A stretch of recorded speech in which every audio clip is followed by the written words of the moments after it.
what's going on, people? This is vlog oh 01. Today's date is 12/09/2017. So my very first vlog on Grind on Music. I'm not gonna sit up here and like really do a lot of cutting in these videos and all this stuff. In the future, I'm gonna do a lot more video rendering and chopping up my video clips and stuff like that. So pretty much I'll be able to make videos that are more entertaining on certain things. But these vlogs that I'm going to start making, they're just going to be more 15-minute cuts. Once I get approval to do longer than 15 minutes, they might be longer than 15 minutes. But right now, I just wanted to talk about where I am in the state of, all my stuff, and as far as production and getting back into production. A little brief history about me. I started when I was 17 on a little record label. We put out some albums, some stuff got a name for me, some stuff didn't, and, ended up doing graphic design, promotions, a whole bunch of stuff. Before that, I was, in the computers. Started in the computers at 14 and was fixing computers for people, like before the age of 17, so 14, 17, fixing computers. So my background is in music right now, computer software, a little bit of everything. So when I talk about certain things, if you have any questions, just let me know. I don't mind like explaining the technical aspect, of things. But it's still like one of those things where I do this so much, and it's kind of like I've been doing it from a young age. So if I go over some terms or say some things not correctly, work with me. It's late. I just got done working for the night. So tonight I'm working on my sounds, organizing my samples, and pretty much the state of the process that I take in order to do my samples. Now, I know a lot of people have samples, you know what I mean? Like, you get them from sample sites, you get them from your programs, you go and buy the expensive bundles and all this stuff. But once you get the stuff, how do you use it has kind of been my strategy now. It's more or less, you can have all the sounds in the world, right? But if you don't spend the time to actually dig into the files, organize them yourself, you really don't know what you have. You're more or less just hoarding sounds. I've been calling it a sound addiction, but I've been hoarding sounds. I have like about 70,000 drum samples, 80,000. The number keeps on going down because I find loops in certain files and I drop them off in another folder. I like to have my loops and MIDI files and my samples in two different things. It's just me. And I'm not one of those producers that use a lot of loops. I just don't. I like to produce and play and all that. So that's why I have a big, mini keyboard here and my drum pad. So pretty much organizing sounds is a really big thing. And that's the first thing I want to talk about on my vlog, or because it's something that I'm spending my time at night doing, like, all the time. Like, I'm at 19,000 drum sounds, and I know I've been talking to people about that, out of like 70,000 sounds. And it's kind of like, right now I'm in my snare bank, I have 3,000 snares. I said this on another video, but I can't use 3,000 snares. Nobody possibly could. It's most tracks, if you're gonna layer snares, in my experience, I've layered 3 snares. After that, it's just sonically, you're just ending up with mush, unless you're panning and stuff like that. But even then, it's kind of still, you don't need all that. Now, you can do it. You can spend your time trying to blend snares. It's kind of like trying to find the perfect match. That's what like blending sound is to me. It's like trying to go on eHarmony and find your soulmate, okay? That's kind of like what sound is. It's like the waves have to blend together in my eyes, and this is just how I produce. And as my channel goes on, you'll see more of my tracks, more of my music, pretty much how I'm going about getting back into the music, and what I'm gonna do, from here on out, as life goes on, as my story continues. So Yeah, so organizing sounds. Now, I've been going through a lot of sound designers. I think I have a real problem, like I said, a real sound addiction, because I sit up here and I find new ways to get sounds all the time, and pretty much the reason why that I'm always looking for new sounds is because music changes. You have like sounds that work for a certain time period. Like right now, I'm going through the MPC 2000 XL. Um, Let me see. Let me ask Google. When did the MPC 2000 XL come out? Let's see. When did it drop? All right. I'm guessing this is just numbers that's popping up. 97 is when this thing dropped. So this is about 20 years, okay? 20 years, a lot of sounds have changed, a lot of things have just evolved. But at the same time, it's like, it's certain sounds that, like, if I'm recreating something or I want that old school sound, but then I also want the new age sound, I like to blend it. So I have sounds in here, like, I would never use some of this. That's a nice crash.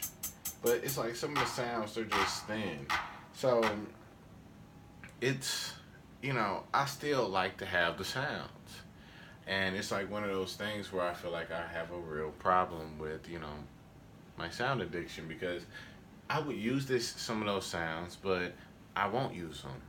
It's like it's so many samples, you can't really use them all. But then at the same time, is you grow in collecting your samples and organizing everything, figuring out, and you gotta also spend time out to understand. I think this is just my personal opinion, okay?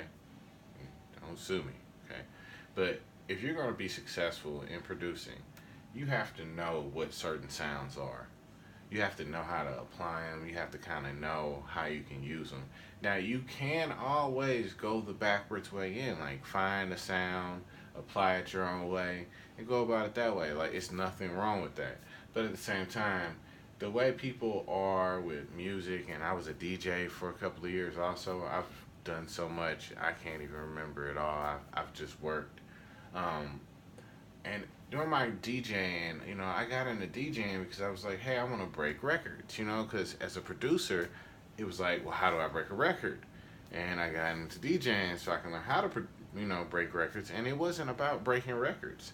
The DJ and, coalitions and how everything's set up, it's, payola, and the radio stations get paid from the artists, and the DJs want money. So it's a fight because the DJs have the people, the radio stations have the networks, and everybody's trying to distribute a record. And then on top of that, a lot of DJs like to play records that either they're getting paid for, if they're urban, this is just my opinion, that you only get paid for these records, you know what I'm saying? Because you're spending your money buying equipment, just like as a producer, I'm spending my money buying boards, buying hard drives, computers, going out, speakers, if you're, a mobile DJ. So you're investing all this time, and, you have to organize your songs, you know what I mean?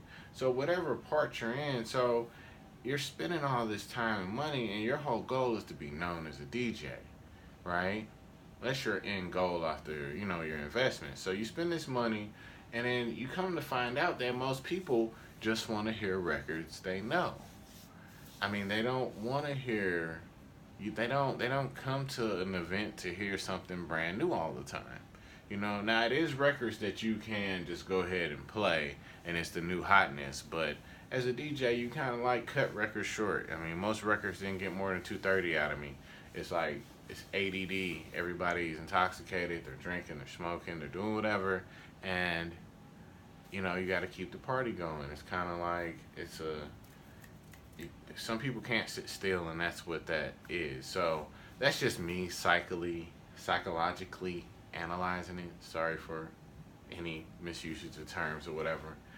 I mean, I'm not a lyricist or an English major. That's not what I do. But it's still like I understand the angles of that. So it's kind of like, um, when it comes to the approach of organizing different things and understanding how stuff works and knowing that, people want to hear familiar things, even from a production level to a DJing level to a restaurant level. Everything has to have a similar type of twist to it, but be different. So that's what you kind of have to organize when you're kind of thinking about organizing your samples. And this is just me. That's why I went that long story around just to get to this point. And you have to pretty much figure out what people want, organize it where you can give it to them in that fashion. And it takes time. This is stuff that you're going to organize a whole bunch of samples, say, oh, I did it wrong, and go back. Like every day I create a new format or just, think of something new one day and go that way. And that's just what I spend my time doing. So that's all I wanted to talk about in this vlog. Samples, chopping samples, organizing samples, you know, the familiarity of the drum kits, like the new age stuff versus the old age stuff. Um, Really, shaping these type of things. And as my channel grows, as YouTube allows me a longer vlogging time, I'll be vlogging more and talking longer about these things.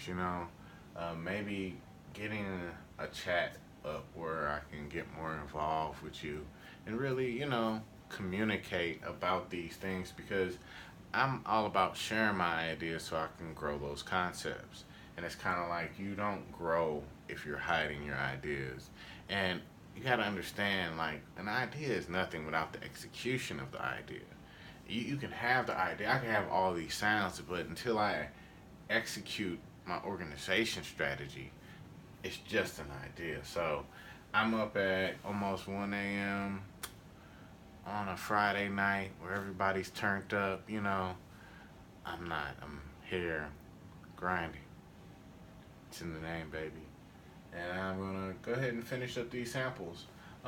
Later on, I might do another vlog just to discuss some other things. But overall, that's what I wanted to talk about today on my vlog. I don't know if I'm gonna do these daily, weekly, what, I don't know. I don't want to put any like commitment to it, because some nights I may just be engulfed in making a track or something, and I may just give you a glimpse or a little blip of it, and we just go from there.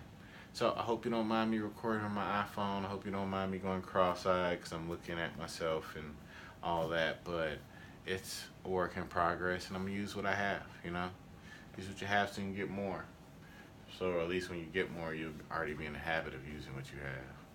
'Cause sometimes you can get more and not use it. My prime example is my sample bank. So yeah, I'm gonna go through these samples. Right now, I can give you the exact number to give you an estimate of where I'm at on this vlog.